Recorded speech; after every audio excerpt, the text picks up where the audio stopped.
Welcome back to the horror story channel Bong Toi Trong Dem, Darkness in the Night. Today, the channel is honored to present a ghost story titled The Restless Spirit Under the Nipa Palm. Before we begin, if you find this story engaging, please give me a like and subscribe to the channel to support me.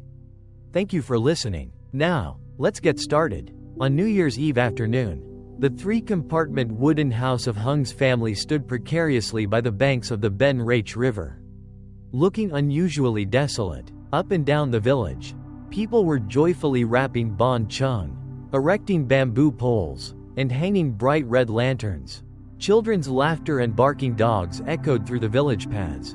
Yet here, the atmosphere was heavy, as if covered by a layer of cold mist. Lan, Hung's wife, was crouched by the kitchen fire. The acrid smoke stung her eyes red, not just from the smoke, but from the sorrow etched across the gentle, hard-working woman's face. From the veranda, her mother-in-law, Madame Tam, called out shrilly, "Lan, is the meal ready yet? Why are you so slow? In this house, have you ever managed to do anything properly?" Lan bit her lip, staying silent. She had endured such bitter words for the 8 years she had been a daughter-in-law. Hung, a man of few words, always avoided confrontation whenever his mother and wife argued, leaving Lan to carry the weight of humiliation alone. Their 2 children, Min, 8 years old, and Thao, 5, sat on the doorstep playing with dirt, their innocent faces glowing with excitement for Tet. Suddenly, Min looked up at the roof and screamed, "Mom, look, a black cat." Lan raised her head. Indeed, a large black cat crouched on the roof, its yellow eyes glaring down into the yard. It let out a long, eerie meow, sharp and shrill, like the sobs of a crying child. Madame Tam's face paled. A black cat crying at year's end, that's a bad omen. In a flash, the cat leapt and vanished behind the bamboo grove. Silence fell. Only the crackle of firewood remained in the kitchen. Soon, the pot of water boiled furiously. Just as Lan reached to lift it off, the fire suddenly went out. The glowing coals extinguished, as if an invisible hand had smothered them. She startled, her hands trembling. Outside, a cold gust of wind rushed through, bending the old Nipa palm behind the yard. Its long fronds rustled like mournful wails. A chill ran through Lan. Her fingers clutched her out tightly. Ever since moving to this riverside plot, she had always felt uneasy whenever she looked at that gnarled Nipa palm. Villagers whispered that someone had once hanged themselves there, the spirit never finding peace. She never dared believe it, yet each time she heard the palm leaves rustle at night, goosebumps crept up her spine. As the family busied themselves preparing the New Year's Eve offering, the heavy atmosphere lingered. Hung quietly pasted red couplets, while Min and Thao fumbled with lanterns. Lan carried a tray of fruit to the altar. The flickering oil lamp cast shadows on Madame Tam's face as she sat chewing betel in silence. No one spoke. Only the whistling wind slipped through the cracks of the doors. Near midnight, Lan said to Hung, "Dear, I'll go fetch some river water to wash the leaves." Hung nodded absent-mindedly. Lan wrapped a scarf around her shoulders and stepped outside. Her figure disappeared into the cold mist, the sound of her slippers fading into the distance. Then the clock struck midnight. Fireworks echoed faintly from the town, blending with the temple bells in the distance. The family waited, but Lan did not return. Anxious, Hung stepped out to the riverside. The crescent moon peeked through drifting clouds, dimly lighting the murky river. By the Nipa palm, only the bamboo water bucket hung in place. Lan was nowhere to be found. Hung called out until his voice went hoarse, his cries scattering across the fields. The only answer was the endless, howling wind. On the morning of the first day of Tet, while villagers roamed joyfully exchanging greetings, horror struck. They discovered Lan's body beneath the Nipa palm, her hair matted with mud, her eyes bulging wide in terror. Around her neck was a dark bruise, like the mark of a strangling rope. The cries of Min and Thao tore through the spring morning. Madame Tam collapsed on the doorstep, trembling, stammering, "Heavens! The spirit, the restless spirit under the Nipa palm, it has truly returned."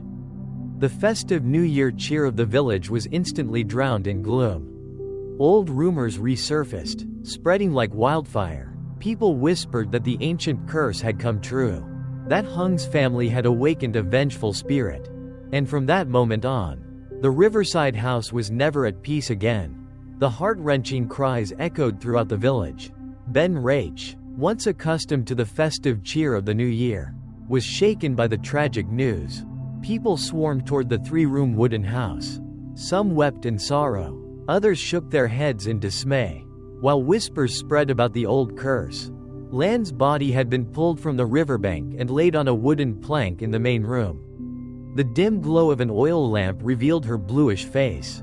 Her eyes wide open, unclosed, Ba Tam sat trembling beside her, clutching an incense stick with shaking hands before placing it in the ash bowl.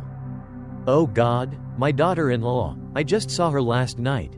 How could this happen?" she cried, her voice breaking as she spoke of Lan's faults, clumsy, disobedient, yet the words were soaked in regret. A lifetime of harshness toward her daughter-in-law now turned into searing pain as she faced the lifeless body. Hung stood silent in the corner, fists clenched. Since the night before, he had been like stone, his hollow eyes fixed on his wife's corpse, unable to shed a single tear. Perhaps the grief was too immense to release. Only Min and Thou sobbed uncontrollably, clutching their mother's cold hands, pleading again and again, "Mom, Mom, wake up, you promised to buy us new clothes." The children's cries tore at every heart. Neighbors rushed in, pulling the little ones away, trying to soothe them through their own tears. Outside, the river wind howled through the bamboo grove. An old Nipa palm bent low, its leaves rustling like a mocking laugh. Some of the elders shook their heads. "This isn't ordinary. That Nipa palm has been tainted for years." Old Nam hanged himself there, his blood was full of rage. "Now Hung's family bears the curse." "That's right. They say a restless spirit lingers there. Going to the riverbank on New Year's Eve, it was bound to end badly." The murmurs swelled like a broken hive.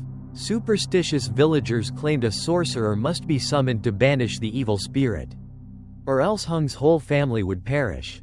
Lan's funeral was hastily arranged on New Year's Day itself. The mournful wail of funeral horns drowned out the crackle of firecrackers in the distance.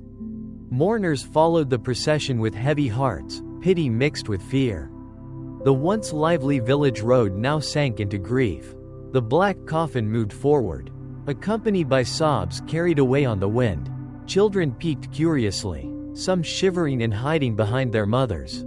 When the coffin was lowered into the mound behind the village, a sudden cold wind swept through, scattering dry leaves. Faces turned pale as people glanced at one another. Ba Tam collapsed, whispering, "She's not leaving, she's not at peace." Night fell. Without Lan, the house grew darker and colder. Hung sat in a daze before the altar, staring at his wife's portrait with lifeless eyes. The children, exhausted from weeping, slept fitfully, their breaths broken. In the corner, Ba Tam quietly chewed betel, her eyes darting toward the yard. Fong, Hung's younger brother, returned from town for the funeral. His heart heavy, sitting beside his brother, he spoke softly, "Brother, Lan's death is strange. Why would an ordinary woman go to the river at midnight? And her neck, it looks like it was strangled. Not an accident." Hung jolted, staring at Fong. He had never paid much attention before, but now there was a steely determination in his younger brother's eyes. Outside, the river lapped against the shore. The wind swept through the Nipa palms, whispering like unseen voices. Suddenly, the family's black dog let out a long, chilling howl. Its fur bristled as it stared toward the dark mass beneath the Nipa palm in the yard. The shadows there seemed to hide something unholy. Fong leapt up and ran to the porch. In the pale new moonlight, he caught a glimpse of a faint white figure beneath the palm. A moment later, it vanished as if it had never been there. His throat tightened, chest pounding. Could it be? Lan hasn't truly gone? No one in the house slept that night. Strange noises, howling winds, and moonlight streaming through the thatched roof all fed a growing terror. Grief had barely settled when fear crept in, and from that night on, In the riverside house, strange phenomena began to unfold. Since Lan's funeral, the three-compartment wooden house had turned into a realm of gloom. The scent of incense from mourning still lingered, the white mourning clothes of the two children still damp with tears. Madame Tam sat murmuring prayers, her trembling hands rolling rosary beads. Hung moved through the days silently, working like a shadow. Fong stayed for a few more days to help, but unease gnawed at him. The image of the bruise on Lan's neck haunted him, along with that fleeting white figure beneath the Nipa palm. Something isn't right, he thought. On the second night of Tet, while the whole village bustled with festival songs and laughter, the riverside house was unnervingly quiet.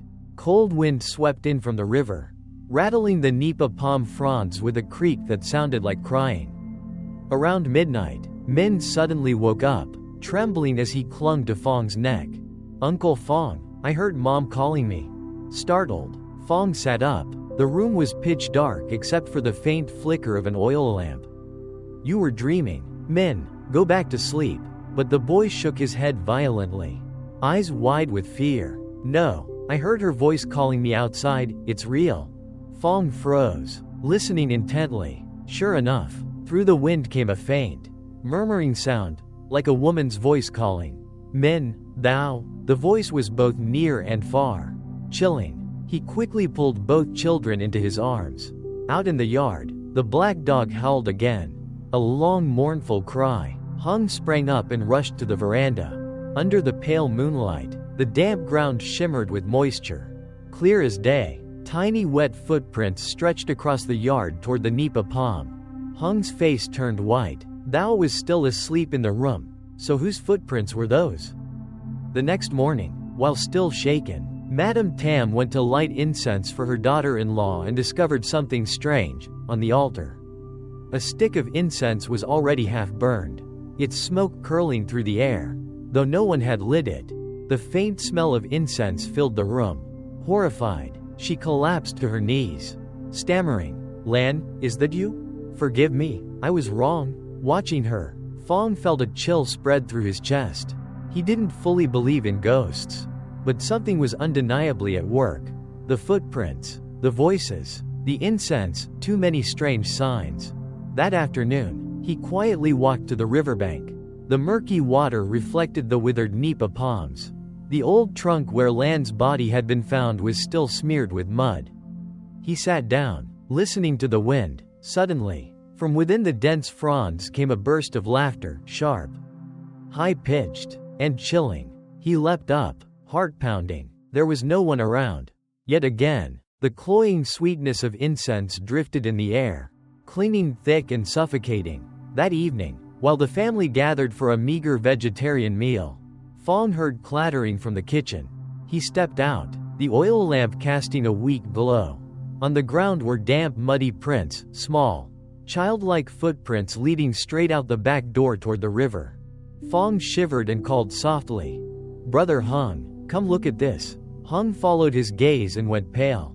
His legs gave way, lips trembling without words. Min and Thou clung tightly to each other, their innocent faces twisted with terror.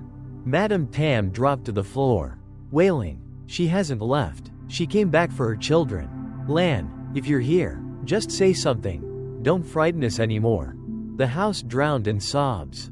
In the howling wind, in the suffocating incense smoke, Fong stood rigid, his suspicion burning stronger than ever. Were these truly Lan's restless spirits? Or was someone deliberately staging it all? Resolve flashed in his eyes. If someone is behind this, they won't escape. And from that moment, Fong began his journey to uncover the truth behind his sister-in-law's mysterious death. Since those haunting nights, the riverside house grew colder and lonelier. Hung became more withdrawn, wandering the garden all day with empty eyes. Min and Thou were restless, tormented by nightmares, crying out, "Mom," in their sleep. Fong decided to stay longer, not only to support his brother's family, but also because of a gnawing intuition. Lan's death was not simple. On the third day of Tet, just as the family finished tidying the altar, there was a knock at the door. A slender woman stepped inside, her face kind and gentle. It was Tui, Lan's close friend from her youth. I heard the news too late. Lan's passing is so unjust, Twee said, her voice choked, eyes red. Let me stay to help you. To take care of the children. Overjoyed, Madame Tam clasped her hands. You're such a good child. With Lan gone, the little ones are adrift. Come help me and them. I'm forever grateful. Twee quickly set to work, sweeping, cooking, caring for the children. Everyone praised her skill and thoughtfulness. Only Phong kept his eyes cool, quietly watching. That night, while the family slept, Phong slipped into the yard. The crescent moon lit the shimmering river. He was still haunted by the mysterious wet footprints. Lost in thought, he heard light footsteps behind him. Turning, he saw Twee. You're still awake? She smiled softly. I just wanted to look at the river. The nights here are so cold. Phong stared into her eyes. His voice firm. Lan died right beneath that Nipa palm. Everyone here fears that spot. Why would you dare go there alone? Twee hesitated, then smiled faintly. I believe Lan is still here. Lingering. I just want to light incense for her, so she won't feel alone. She pulled a bundle of incense sticks from her bag, lit them, and placed them at the foot of the Nipa palm. The smoke curled into the wind. Phong stood still, but unease rose within him. Why would Twee carry incense in her bag at midnight? In the days that followed, Twee proved even more devoted. She cared for Min and Thou like a mother, feeding them, lulling them to sleep. Thou began calling her Aunt, and Min grew less afraid with her nearby.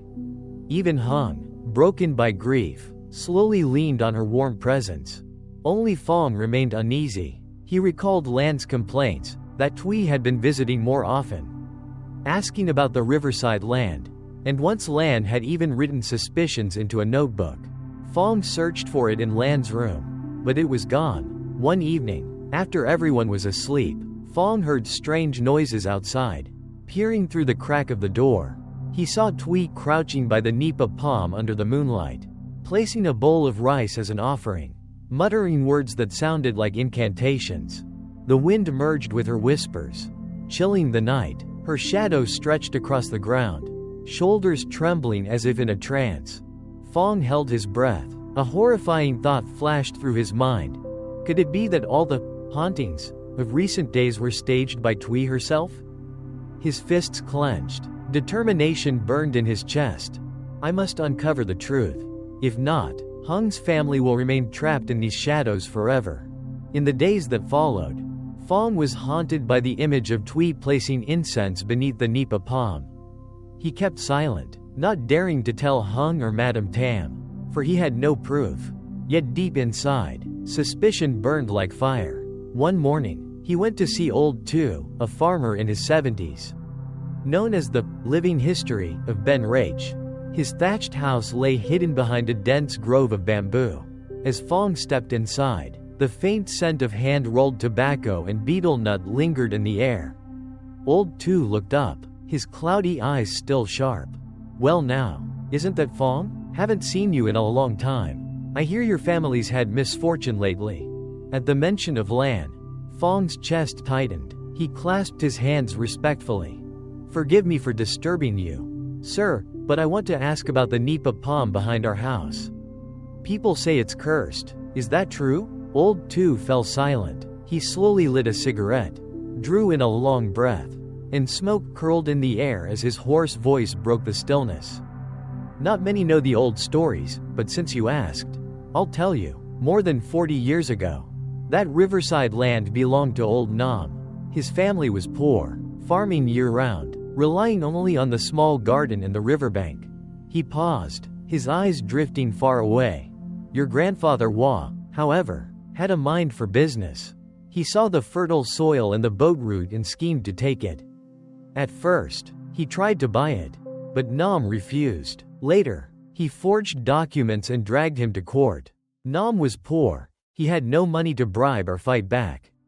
In the end, he lost everything. Phong clenched his jaw. He knew his grandfather's fortune came from land, but he never realized it was built on such ruthless cruelty. Nam lost his land. His wife and children abandoned him. In despair, one night he went to the Nipa palm and hanged himself. When they found his body, The whole village wept. Before he died, he left a curse. The descendants of Wa who stole this land will never know peace. My blood will collect its debt for generations to come. Old Tu drew again from his cigarette, eyes dark with thought. From then on, that Nipa palm became cursed ground. About 15 years ago, a young woman from the village also hanged herself there. People said it was old Nam's vengeful spirit that dragged her away. And now, it's Hung's wife. That night, the house fell into silence, broken only by the chirping of insects and the lapping of the river. Fong tossed and turned, unable to sleep. Old Tu's words echoed in his mind like a wound that refused to heal. The descendants of Wa will never know peace. Quietly, he lit a small oil lamp. The old wooden house sank into a dim yellow glow, shadows stretching long across the damp earthen floor. His eyes drifted toward Lan's bedroom, abandoned now, cold, like a severed piece of memory. He stepped inside. A faint fragrance lingered, the scent of pomelo leaves and ginger she once used to steam for the children. Her belongings lay untouched, a faded dress hanging limply, a pair of sandals neatly placed by the bed, and a dusty wooden box half hidden underneath. Fong pulled the box out, heavy with years of dust. Inside, among forgotten trinkets, was a faded green notebook. On the first page, in careful handwriting, Lan's diary, do not read. If you find this, it means I am gone. A chill swept over Fong. His hands trembled, yet he read on, each line like a whisper from beyond the grave. Lan wrote of her years as a daughter-in-law in Hung's family. Madame Tam often scolded her, calling her useless. She endured it all out of love for her husband and children. But when Tui began visiting more often, her unease grew. Tui says she's here to help, but sometimes I notice the way she looks at Hung. One night, she was lulling Thou to sleep when I entered. She quickly turned away. Maybe I'm imagining things, but the worry won't leave me. Fong's heart pounded. His suspicions weren't illusions. Lan had doubted Tui too. Further in the diary, the handwriting turned frantic. Strange things keep happening. Children's cries in the night. Wet footprints from the room to the yard. Hung says it's my imagination, but I saw Tui sneaking to the river at midnight. She placed a bowl of rice beneath the Nipa palm, chanting in a strange tongue. I haven't dared tell anyone, afraid they won't believe me. If something happens to me, perhaps Tui is not what she seems. Fong's hands shook, his lips pressed tight, the words pierced like knives. Lan had seen it all, but never had the chance to reveal the truth. The last page was smeared with ink, the lines uneven. On New Year's Eve, I will confront Tui. If she means harm, I must stop her, for my children, for my family. I cannot let the ghosts of the past return. If anyone reads this, please protect Min and Thou. I beg of you. The writing ended abruptly. Nothing more. Fong closed the diary, his grip firm. No tears fell, only fury burned in his chest. Now he understood. Lan hadn't died because of a curse, but because of the living. Outside, the wind howled, the wooden door creaked, and the oil lamp flickered. On the wall, Lan's shadow seemed to shimmer faintly. Sister, I swear I'll uncover the truth. Fong whispered. He tucked the diary beneath his shirt, eyes burning with resolve. This was no longer a battle against restless spirits, but against the living, disguised as family. Outside, the Nipa palm swayed in silence, a dark witness guarding secrets of blood and tears. Fong kept the diary close to him for days, never daring to reveal it to anyone, not even Hung. He knew if he spoke too soon, his brother might not believe him. Hung trusted Tui, treated her like a younger sister in the family. Just a few tears from Tui, and surely Hung would doubt Fong instead. But ever since reading the diary, Fong had watched Tui more carefully. And sure enough, the falseness in her every gesture was plain to see. Each time she held Thou, her eyes were not tender as they appeared, but sharp, like a predator sizing up prey. Min, on the other hand, was openly afraid of her whenever she approached. He found ways to slip away. One night, around the third watch, Fong was startled awake by the faint scent of incense. Strange, no one in the house ever lit incense at night. He stepped onto the porch. following the fragrance toward the riverbank. Under the pale moonlight, Thai's figure appeared by the Nipa palm. She crouched low, placing a bowl of white rice, a few coins, and 3 half-burned incense sticks. Her lips murmured incomprehensible words, as if summoning something. Phong held his breath. The river wind gusted. The incense glowed unnaturally bright, smoke twisting into spirals. Suddenly, the sound of water rippling broke the silence. From the river's surface, tiny waves rose, as though someone, or something, was stepping ashore. A shadow flickered. Not a person, not a fish. It was vague, elongated, then vanished the moment Phong blinked. He nearly cried out but managed to stifle it. Tui bent lower, her voice whispering, "Restless spirit, hear me. Take from them what they took from my grandfather long ago."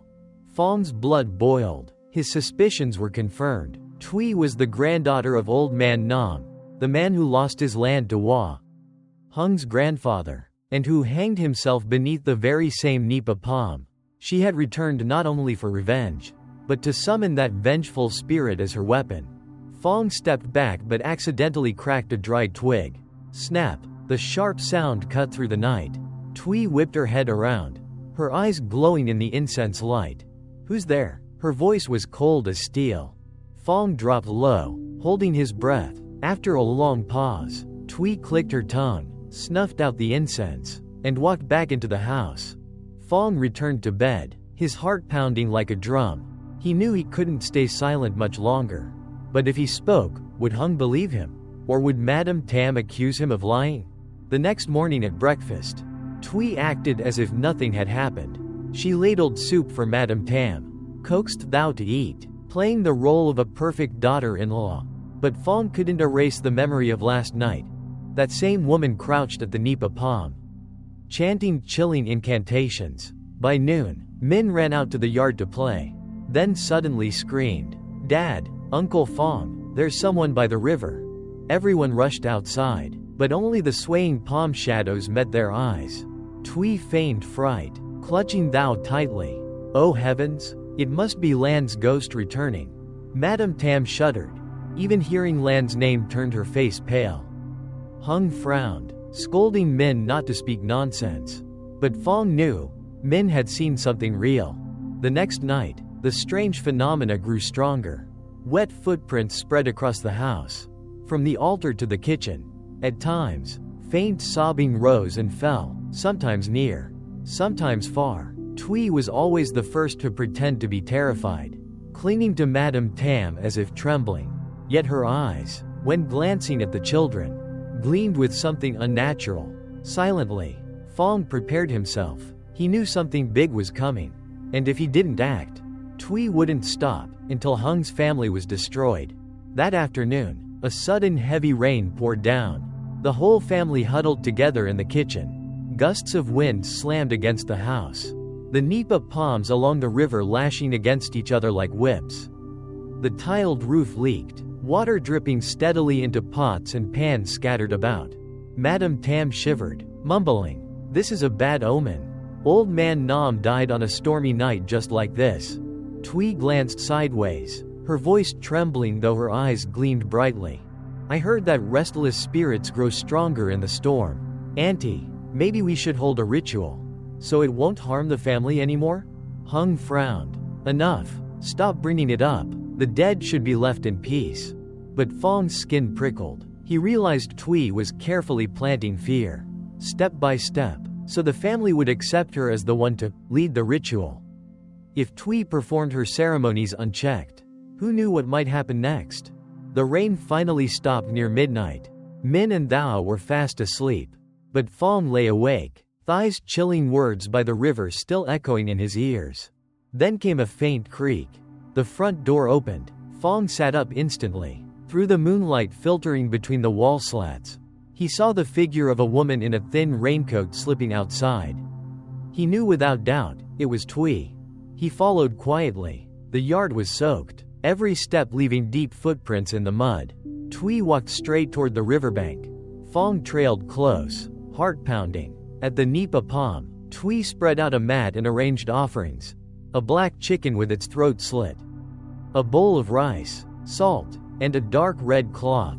Incense was planted in a circle, smoke curling thickly. She knelt, chanting, "O vengeful spirit, I offer this chicken's blood as sacrifice. Come forth, hear the voice of your descendant, and make them pay." Fong's spine went cold. This was no mere scare tactic, this was a true occult ritual. He hid behind a banana grove, eyes fixed on her every move. Suddenly, ripples formed on the river's surface. A chill wind howled, snuffing out some of the incense sticks. Tui lifted her face, eyes wide, as though seeing something others could not. "You want human blood?" Her voice rose high. "Very well. On the 49th night of her death, I will offer you the youngest daughter." Fong froze. His heart nearly stopped. So Thai's ultimate target was Thao, the innocent 5-year-old child. A thunderclap split the sky, lightning flashing bright. Fong jerked back, stumbling over a rock. Thud, the noise cracked through the night. Tui spun around, her eyes glowing red in the incense light. Her rain-soaked face twisted with malice. "Who's there? Who's spying on me?" With no time to hide, Fong stood tall. "It's me," he growled. "I saw everything." For a moment, their eyes locked. Only the heavy rain and crashing waves filled the silence. Then Tui smirked, her smile warped. "So what, Fong? Do you think Hung will believe you? Will he trust you? Or me? The one who's been caring for his family since his wife died?" Fong clenched his fists but restrained himself. She was right, without proof. Hung wouldn't believe him. He turned and walked away in silence. Thai's voice cut after him, hissing through clenched teeth. "On the 49th night, better guard the little girl well." Fong trembled with rage and fear. Time was running out. Before the 49th day arrived, he had to expose Thai's scheme at any cost. The next morning, Tui acted as though nothing had happened. She swept the yard, fed the chickens, and even cooked chicken porridge for men. No one realized that very chicken had been part of her ritual the night before. Only Fong sat at the table, unable to swallow, his heart boiling with fury. He made up his mind. He would seek out Old Man Tu, the village elder who knew the secrets of the past. If anyone had the knowledge to counter such dark sorcery, it would be him. At dawn, when the mist still hung low, Fong left the house. He walked along the red dirt path, stepping into puddles left by last night's storm. In his mind, the image of Tui kneeling at the Nipa palm replayed endlessly. Along with her venomous vow, "I will offer the little girl." Old Man Tu lived at the edge of the village, in a crooked thatched hut by a bamboo grove. People called him Blind Tu, for his eyes had clouded with age, though his ears and mind remained sharp. The children whispered that he could even hear the voices of spirits. Fong knocked gently. After a moment, a hoarse voice called out, "Who's there?" "It's me, Fong. I want to ask about Old Man Nam and the Nipa palm by the river." The rickety door creaked open. Old Man Tu, frail with a silver beard spilling over his chest, stepped out with the aid of a cane. He sat on an old bamboo bed, fumbling for his hand-rolled tobacco. "Yes, I knew the day would come when one of you sought me out.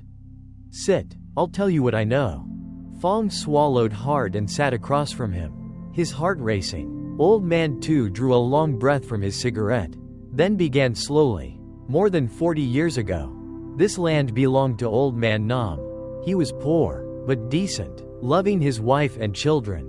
Then your grandfather, Hua, hungry for wealth, conspired with landlords to seize the riverside land. He drove Nam's family from their home and fields." He paused, his cloudy eyes staring into the past. Nam begged everywhere for help, but no one stood by him. Desperate, he hanged himself beneath the Nipa palm. Before dying, he cursed, "This land has drunk my blood. The descendants of Hua will never know peace until justice is restored." Fong clenched his fists. Every word matched the rumors he had heard. "So, Old Man Nam's spirit, is it real?" Old Man Tu lifted his head, his voice steady. "Yes, many have seen his shadow near the palm. But a spirit grows dangerous only when someone stirs its hatred. Left alone, it only lingers, harming no one." And suddenly, Fong understood. Tui was the one who had stirred it. Old Man Tu continued, I know Tui. She is Nam's granddaughter. Her mother died young. Her father wandered off, so few remember her, but since childhood she carried the grudge, swearing one day Hoa's bloodline would pay. Fong inhaled deeply, steadying himself. Then, is there a way to stop her? She plans to harm the little girl in my family. The old man fell silent for a long while, then answered, to break the curse, charms alone are useless. It takes blood for blood, truth for truth. Hoa's descendants must admit the sins of their forebear, must beg old man Nam's spirit for forgiveness.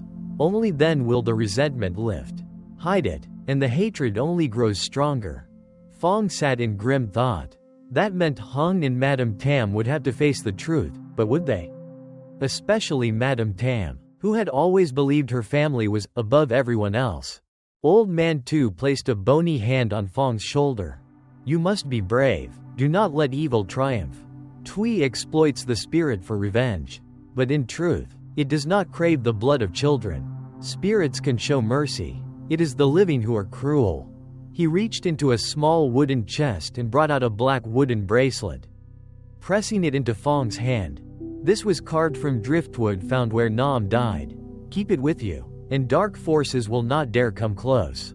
But remember, it only strengthens your resolve, it does not change fate. Fong accepted it, heavy-hearted but with a spark of hope. On his way back, the sky grew dim, the river winds howling. He gripped the bracelet tightly, already forming a plan. He must unmask Tui before the 49th night arrived. But first, Hung and Madame Tam had to acknowledge the truth about their grandfather. When Fong stepped back into the house, Tui sat in the main room, smiling sweetly as she fed porridge to Thou. The scene looked warm, almost tender, but to Fong, it was a grotesque performance. Their eyes met. For a brief instant, Thai's gaze flashed cold and sharp. And in that moment, both of them knew the true battle had begun. Dusk settled in, the crimson glow of the setting sun spilling across the river. Hung's three-room wooden house seemed to sink into the mist, its bamboo blinds faintly lit by the flicker of an oil lamp. On the surface, the home appeared calm, but Fong could feel danger lurking in every shadow. Little Thou giggled as she played with her rag dolls, her clear laughter mingling with the chime of wind bells on the porch. Min sat at the table, clumsily scribbling letters. Hung stared silently at the dinner tray, his face heavy with sorrow, while Madame Tam chewed her beetle slowly, occasionally glancing at Tui, who was neatly tidying up, her lips curved in a gentle smile. Fong stepped inside, placing the black wooden bracelet firmly on the table. Brother Hung, Mother, I have something important to say.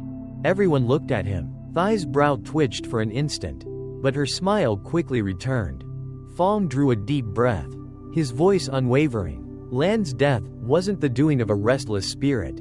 It was a human hand. Tui killed her. The room erupted. Madame Tam flinched, spilling her beetle. Hung shot to his feet, face flushed red. What nonsense are you spouting? Fong, Tui has cared for Mother and the children since the day Lan died. How dare you accuse her? Tui bowed her head, her voice trembling as if on the verge of tears. I don't know why Brother Fong hates me so much. I've treated this family as my own. If Sister Lan knew I was being suspected like this, she would be heartbroken. She dabbed at her eyes, looking frail. Madame Tam sighed heavily. Fong, that girl Tui has looked after this family better than a daughter of our own. How can you speak such cruel words? Fong slammed his hand on the table, his voice sharp. I saw it with my own eyes. The night she went to the river, making offerings, chanting spells. I spoke with Old Man Tu. He told me everything. It was our grandfather who wronged Old Man Nam, and left behind a curse. Tui is his granddaughter, back for revenge. The air grew suffocating. Min and Thou shrank into a corner, terrified. Hung trembled, but not from belief. His voice shook with anger. Enough. Do you think I'll believe such absurd tales? I don't want to hear another word. Madame Tam struck the wooden bed hard with her hand. Your grandfather was a man of honor, respected by the entire village. Don't you dare slander his name. Fong's throat tightened. He had expected resistance, but not such fierce denial. Tui remained seated, her eyes flashing briefly before softening again. She rose gracefully, bowing her head. "If no one believes me, then I'll return to the kitchen. I don't want to see this family torn apart because of me." The door closed behind her, and at once a chill swept through the room. Lowering his voice, Fong turned to Hung. "Brother, if you won't believe me, at least read Lan's diary. I found it beneath her bed. She wrote everything, her suspicions of Tui. She discovered Thai's plot, and the very night she vanished." For a moment, Hung froze, but Madame Tam snapped. "Women's gossip. Written down. What use is that?" Lan was weak-minded, always doubting others. "Stop digging. You're only bringing more grief." Fong bit down hard, rage boiling in his chest. He knew Madame Tam would never admit the sins of their lineage. And Hung, though shaken, was too weary and vulnerable after his wife's death, too willing to cling to Thai's devotion. Night fell. Fong sat on the porch, leaning against a post, staring at the silhouette of the Nipa palm swaying over the river. The wind's whistle through the fronds sounded like mournful cries. He remembered Old Man Tu's words, to break the curse. A descendant of Hua must confess the truth. But how, when they all refused to face it? Through the dark, a figure appeared by the palm, slender, with loose hair and a soaked out eye. Land spirit. She stood there, her sorrowful eyes fixed on the house, arms outstretched as if yearning to embrace her children. Fong whispered, his throat tight, "Sister Lan, I won't let thou be harmed. I promise." Suddenly, the eerie laughter of children echoed through the night, but it wasn't coming from inside the house. A wisp of incense drifted by, carrying the metallic tang of river mud. Fong knew then, Tui had already begun her preparations for the 49th night. He clutched the black wooden bracelet in his hand. No matter their denial, he had to act. If not, disaster would soon fall upon the innocent child. In the days that followed, the three-room wooden house changed completely. Tui was no longer just a guest helping out. She had become the mistress of the household. She arranged everything, from meals and the children's clothes to the shopping for offerings. Madame Tam leaned on her more and more, treating her like a daughter. Hung stayed silent, avoiding the truth, ignoring Fong's warnings. Fong could feel it clearly. The house was steeped in incense smoke, with strange noises growing louder each night. At midnight, the cries of children echoed through the rooms, sending Min and Thou huddling together in tears. More than once, when Fong rushed to the porch, he saw wet, tiny footprints stamped across the brick floor, fading into the direction of the riverbank. One night, as he lay awake, he heard a faint knock at the door. Startled, he opened it, only to find the dark, empty yard. A cold wind blew through, carrying the stench of river mud. When he turned back, his heart nearly stopped. Thou lay on the bed, pale-faced, her breathing shallow. Beside her, a shadowy figure bent low, whispering into the little girl's ear. "Thou!" Fong cried, rushing forward and lighting the oil lamp. The shadow vanished instantly, but the child awoke in terror, screaming, sweat soaking her hair and clothes. Fong pulled her into his arms, whispering, "Don't be afraid, Uncle is here." The commotion brought Hung and Tui running.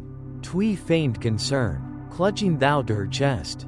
Poor child, it must have just been a nightmare. Then she shot Fong a sharp, warning glance. Fong clenched his jaw but said nothing. He knew Tui was orchestrating all of this, but without proof. Speaking out would only turn the family further against him. The next day, Fong went to see Old Man Tu, sitting beneath the decaying thatched hut. The old man looked at him, cloudy eyes full of sorrow. "She's about to strike," Old Man Tu rasped. "On the 49th night, the spirit will be called forth, not to take revenge, but to be her excuse to claim another life." Fong trembled. "Then, what should I do?" From his wooden chest, the old man pulled out a small mirror with a rusted bronze frame. "This is a spirit-banishing mirror. On that night, when she performs the ritual, you must place it at the Nipa palm's base. Land's spirit will be reflected, freed from her control. But remember, someone from the Hua bloodline must confess the sins of your ancestors, or else it will all end in greater tragedy." Fong gripped the mirror tightly, torn between hope and despair. Who would confess? Madame Tam, so stubborn? Hung, so weak? The children were far too young. While Fong quietly prepared, Tui tightened her hold. She found excuses to make the children rely on her, brewing herbal medicine when Min ran a fever, singing eerie lullabies when Thou had nightmares. One evening, as the family sat down to eat, Tui suddenly spoke. I think the children need a woman to care for them. Brother Hung, you need to move past your grief too. If you don't mind, I could take that place. Madame Tam beamed with delight.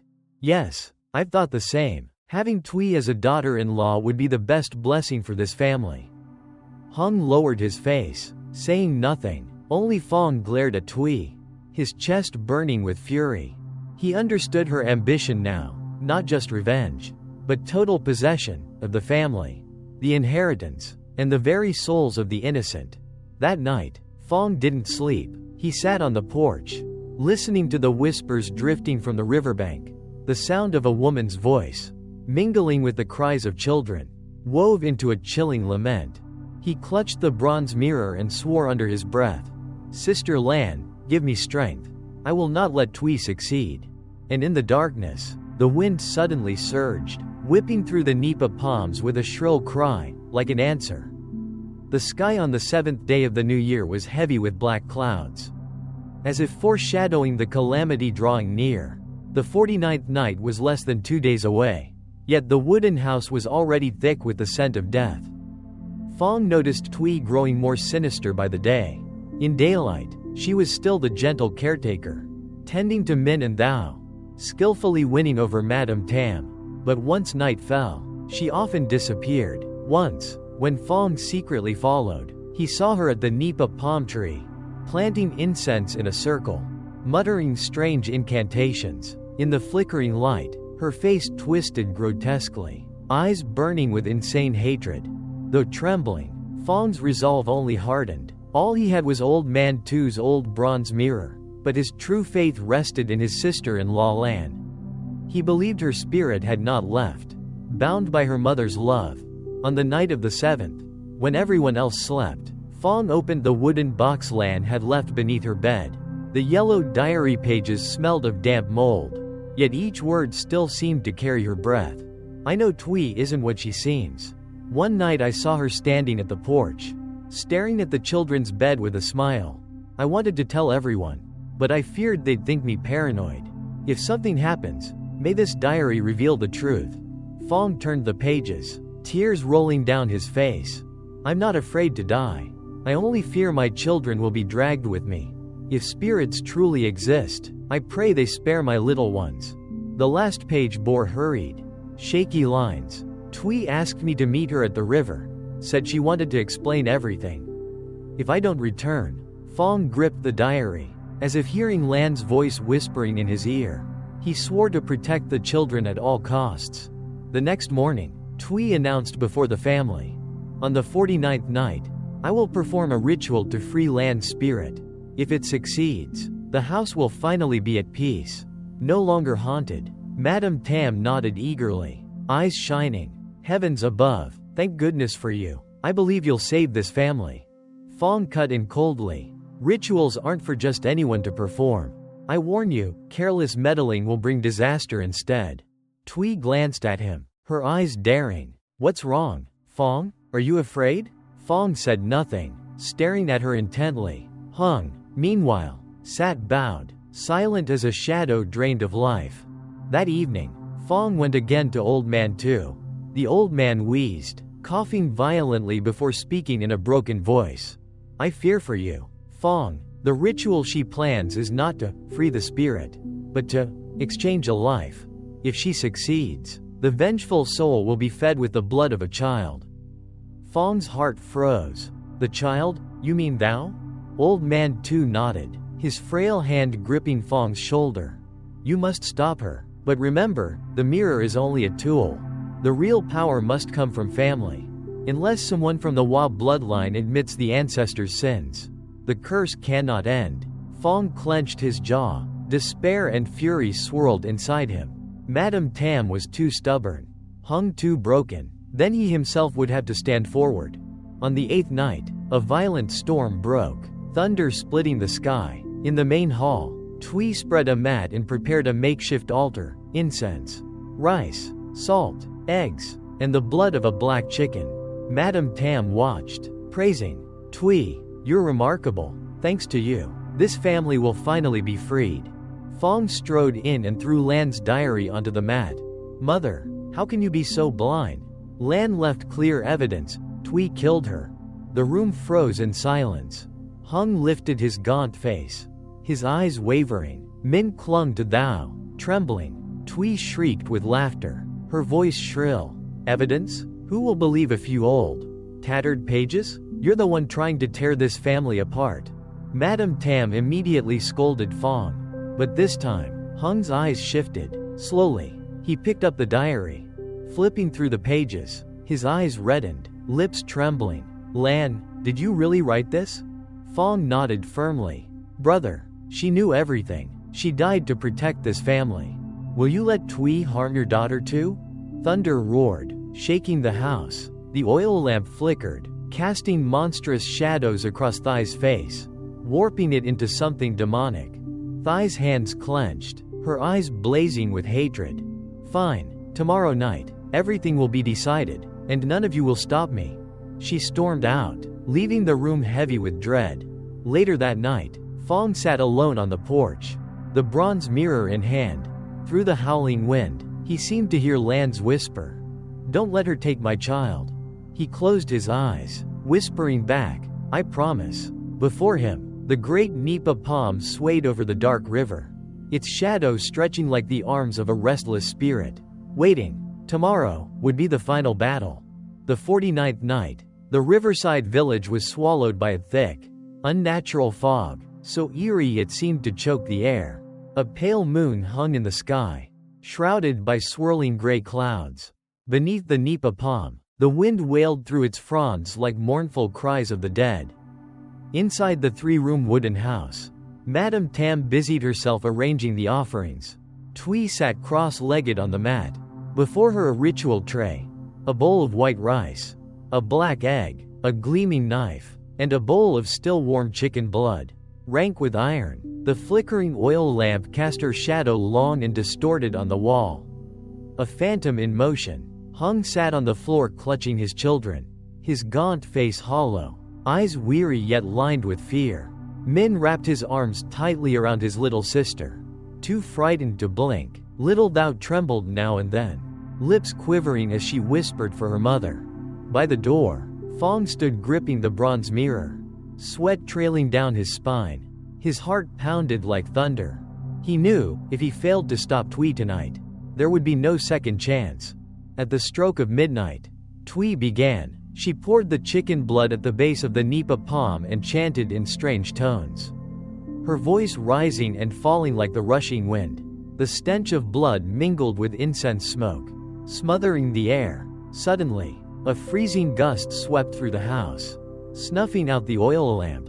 Childlike cries rose from the yard, long and wailing, steeped in sorrow. Panic broke out. Min sobbed aloud, while Thou shuddered violently, burrowing into her father's chest. Madame Tam, her face ashen, shouted desperately, "It's the spirit! Twee, hurry, keep going, save this family." Twee lifted her face, a twisted smile glowing in the dark. "Yes, the spirit is coming, but peace requires life for life." Her eyes gleamed like a predator's as she turned slowly toward Thou. "No!" Fong roared. He lunged forward, thrusting the bronze mirror high. A faint, shimmering light burst forth, flooding across Thai's face. She froze, shrieking as if burned, staggering backward, and in that moment, a figure materialized in the center of the room. Lan. Her hair dripped with river water, her white owl bob stained with mud, yet her face was gentle, her eyes brimming with aching love. "Mother," Thou sobbed, reaching out toward the apparition. Lan smiled tenderly, stepping forward with open arms, shielding her child. A pale blue radiance emanated from her form, soft but unyielding. Twee screamed, her voice echoing off the wooden beams. "No, you are dead. You cannot return." This is my night, the night the curse is fulfilled. She snatched up the knife and lunged at Thou. But before the blade could strike, a surge of blue light burst from Lan's body, slamming Twee across the floor. The knife clattered against the ground. Useless. The house shook violently, roof tiles rattling as if about to collapse. Outside, the Nipa palm thrashed in a frenzy, its shrieking fronds echoing across the riverbank. It felt as though the spirit of old Mr. Nam, the man who had hanged himself long ago, was rising in full force. Lan turned her head toward Hung. Her voice, soft yet piercing straight into the heart, whispered, "You must admit the sin of your forefathers, or this will never end." Hung trembled, tears streaming like rain. He collapsed to his knees before his wife's ghostly form, his voice breaking. "Lan, I see it now. All these years our family has lived on blood-stained land, never once seeking forgiveness. It was my grandfather's greed and cruelty that planted this curse. Today, I, his descendant, bow my head before Mr. Nam. If you must, take my life, but spare my children." His confession rang out, mingling with the thunder that cracked open the sky. The Nipa palm abruptly stilled. Silence hung heavy, as though the world itself was waiting. Twee shrieked, thrashing like a cornered beast. "No, you will not ruin this. This is my only chance. Spirit, hear me, take the child's life." She lunged for Thou once more, but Lan wrapped her arms around her daughter, her spectral body bursting with radiant light. The entire house blazed, a brilliant force blasting everything aside. Fong shouted, thrusting the bronze mirror toward Twee. The reflection flared with a searing brilliance, unbearable to mortal eyes. Twee let out a blood-curdling scream as though invisible flames consumed her flesh. Staggering, she stumbled backward, toppled through the doorway, and tumbled down the riverbank. A chilling splash split the night. The water frothed violently, then fell still. Inside, the light slowly faded. Lan's figure, clutching her child, began to dissolve, yet her smile remained gentle. She brushed a spectral hand over Thou's hair, then turned her gaze to Min, to Hung, and finally to Fong.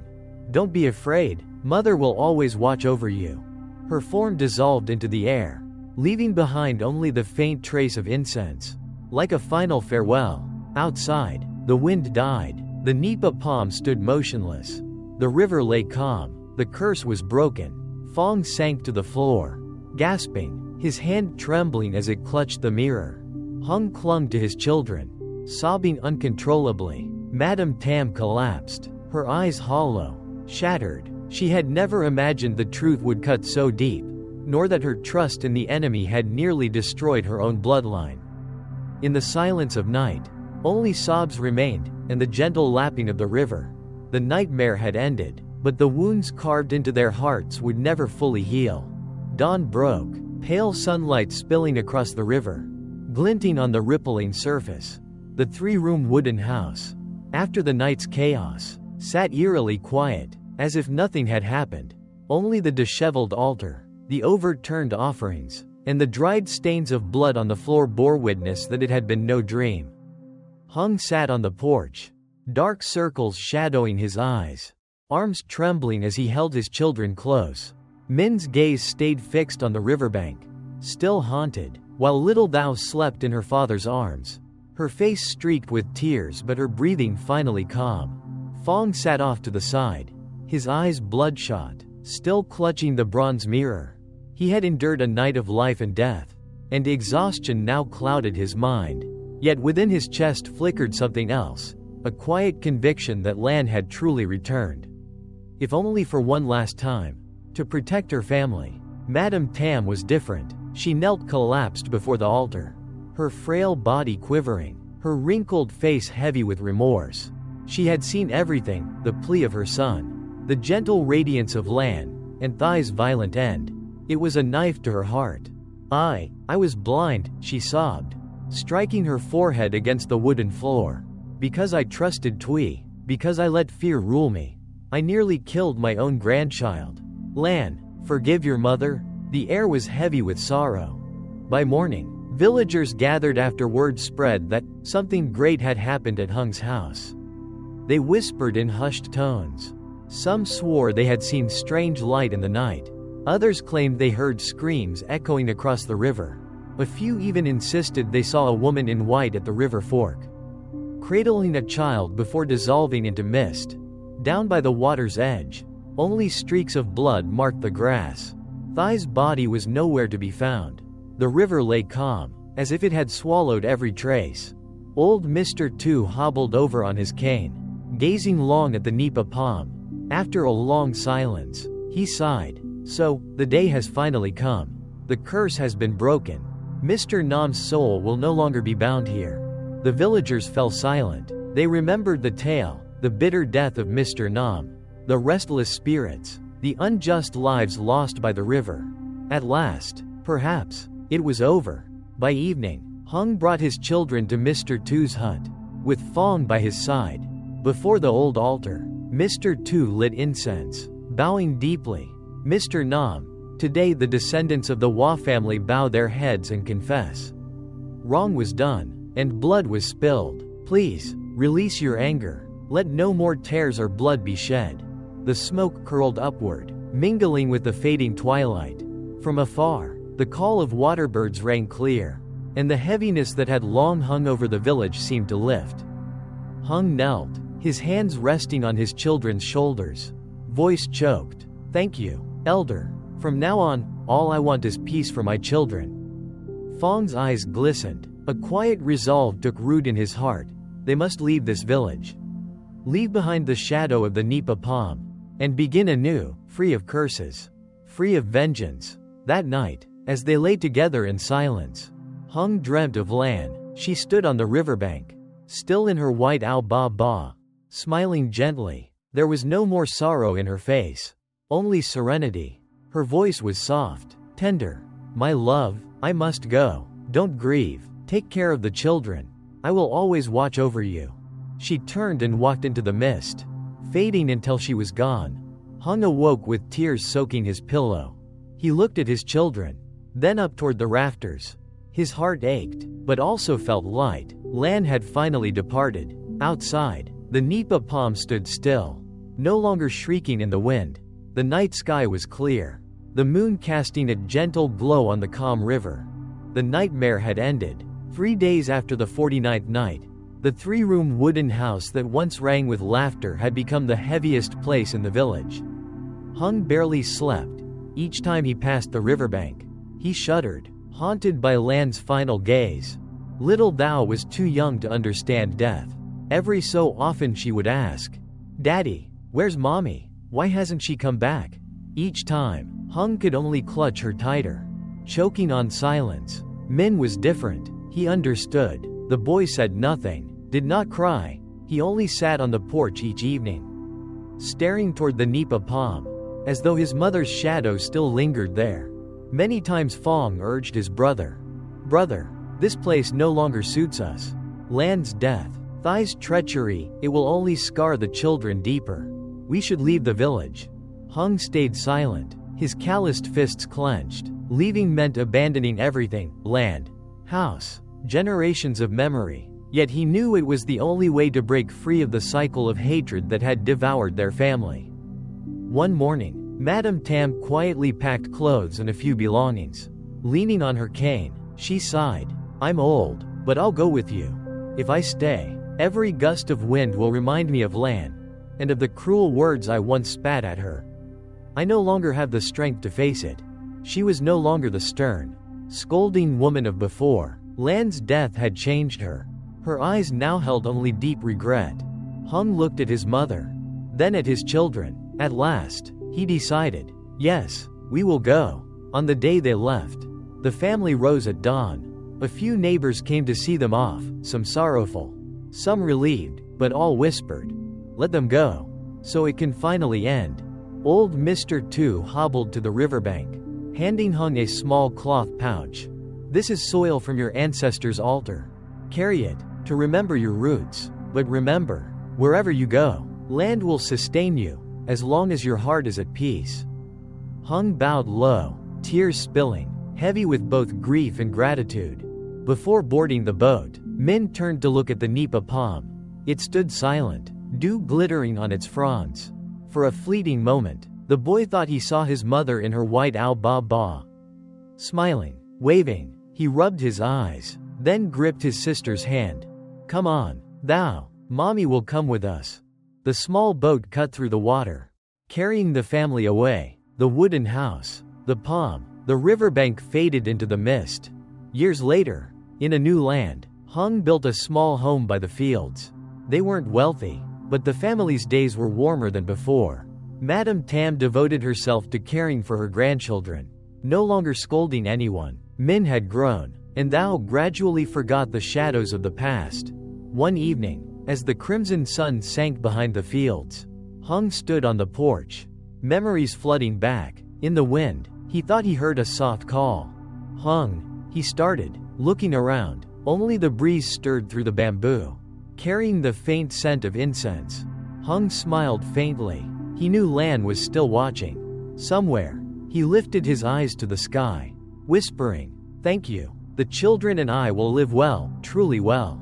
Twilight fell, light, serene. The tragedy had closed. What remained was love, like the river after a storm, calm again, reflecting the clouds above. And that brings our story to an end. Thank you for listening until this very moment. If you enjoyed it, please give me a like and subscribe to the channel. Your support is the greatest encouragement for us to bring you more haunting stories. If you have any questions or notice any flaws in the tale, please leave a comment below. Thank you for watching, and Bong Toi Trong Dem will see you again in our next story.